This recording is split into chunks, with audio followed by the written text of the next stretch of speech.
just absolutely not good enough in absolutely every aspect. For me, I must say it. I must be brutally honest that Rafinha is not good enough to play for the Seleção. Paquetá is not good enough to play for the Seleção. I've felt like this for quite some time about those two. I feel like Savio is the better option, and I would rather play Evan Nielsen up top, push Rodrigo into the center, and Vinicius Jr. out left where he belongs. That's another player who did not play very well today. I think he was doing absolutely too much. I think he's too eager to stamp his authority and his place in this Brazilian team as a main protagonist. When it's the Seleção, all the players can play. All the players have talent and have something to contribute. So I think he needs to do a little bit less. I just really was not pleased. They were too slow on the ball. Yes, they can be patient. Yes, they can wait for opportunities to avail themselves, but they have to push that ball quicker. The changes came way too late from Dorival as well. I think they should have come earlier because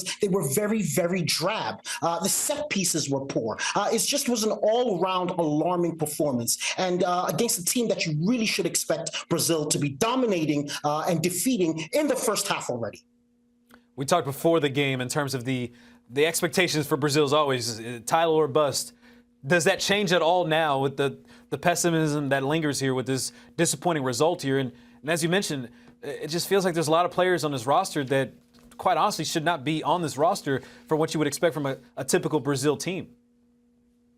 Yeah, absolutely. I mean, I think obviously it behooves us as fans to be a little bit more realistic about our chances. But that doesn't mean we're not devastated by the display that we've just seen. I mean, obviously brings a lot of pessimism because when you look at the way that Paraguay and Colombia performed, obviously Paraguay lost, but they were threatening. They were fast-paced. They were clever. And of course, Colombia has a lot of players who are doing really, really well. Luis Diaz is one of my favorites in the world. And I thought Richard Rios, who's based in Brazil, playing at Palmeiras, was absolutely fantastic. I mean, he put on a show, the kind of show you'd expect Lucas Paquetá to be putting on. And he just absolutely didn't do that. And I think it's time for Brazil to do something different. They keep doing the same things over and over again, the same team sheet over and over again, and expecting different results. And it's simply not going to happen.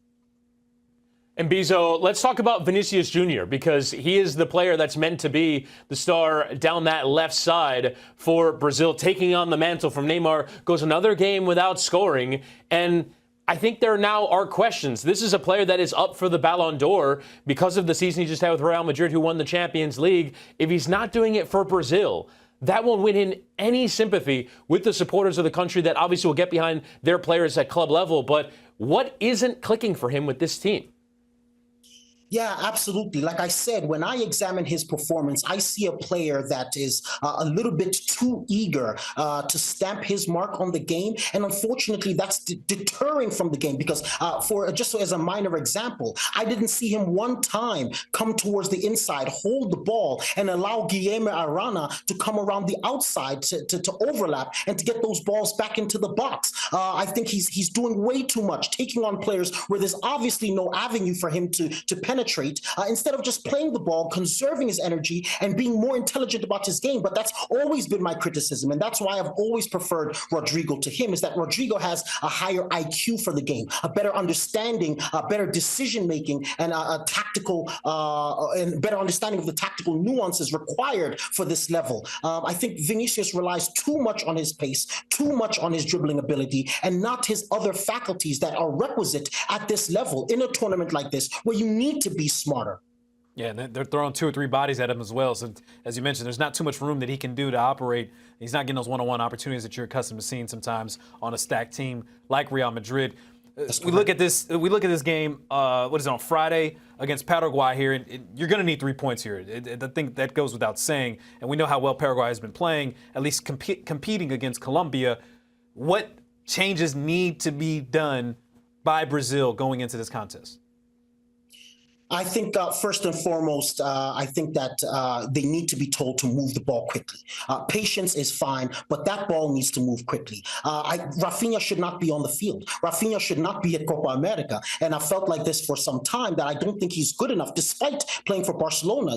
Fantastic, but he's not good enough to play for Seleção. I think that he should be benched. Savinho should play. I think they should consider moving Rodrigo into the center where Lucas Paquetá is playing. Pull Lucas Paqueta off and play the kid, play Endrick, or play Evan Nilsson, who I thought played really well against Mexico, earned his place, and should be given an opportunity. Brazil needs to do something different. They can't continue to do the same exact thing. I think they need to stretch the field a little bit more and allow Guilherme Arana to make more runs into the final third, more forays into the final third, which he's really, really good at, and he's proved that over the course of his career. I think some wholesale changes in that regard are necessary. The final thing, and I've mentioned it before, I'll hammer it away one more time, is to tell Vinicius Jr. to take it down a notch, to tell him that the hopes and dreams of Brazil do not lie solely on his shoulders, and he can share that responsibility with other top quality players. And frankly, this team needs to be built more around a cerebral player like Rodrigo rather than a speedster like Vinicius. That might work at Madrid, where, by the way, he doesn't experience the same pressure. But for Brazil, it's a different game at the international level. It's a different game when you put on the iconic yellow jersey. And I think if he understands that, he'll be a little bit more effective and a little bit more cohesive with his teammates. Strong stuff there, Mbizo. Let's talk about Endrick, the 17-year-old who is one of the big stars I think a lot of people are hoping for a breakout from. He came on with about 20 minutes to go in the game. What did you see from him? And you gave him a shout to potentially start this next game. Do you think he's ready for it? I think he is. I think every time he comes on, he looks up for it. He doesn't shy away from the spotlight. He takes shots. I thought he was threatening, but I thought because Brazil, in a general sense, was subpar, that he appeared to be so as well. But I think a player like him gives Brazil a little bit more cutting edge in front of goal, a little bit more danger, a little bit more hunger.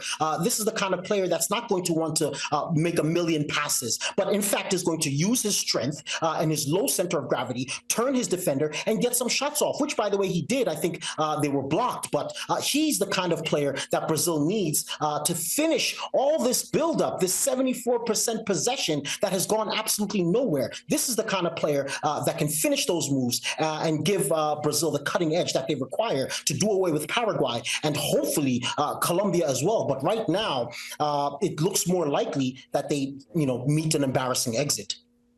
What does, in terms of what Brazil has to do, you talked about Rodrigo and building the team around him. Would you even want to put him at the 10 spot? Would that be something that you would want to entertain, especially, of course, with Neymar's absence with the torn ACL? There was a bunch of shots of him obviously watching the game along the sidelines. Would that be something that could potentially help free up this midfield? Because when you look at this midfield, it's a midfield that maybe would play like Europa League. I don't know if it's necessarily a midfield that you would see for a Brazilian side. If you push Rodrigo into the 10th spot, do you feel that could help unlock some of Brazil's potential?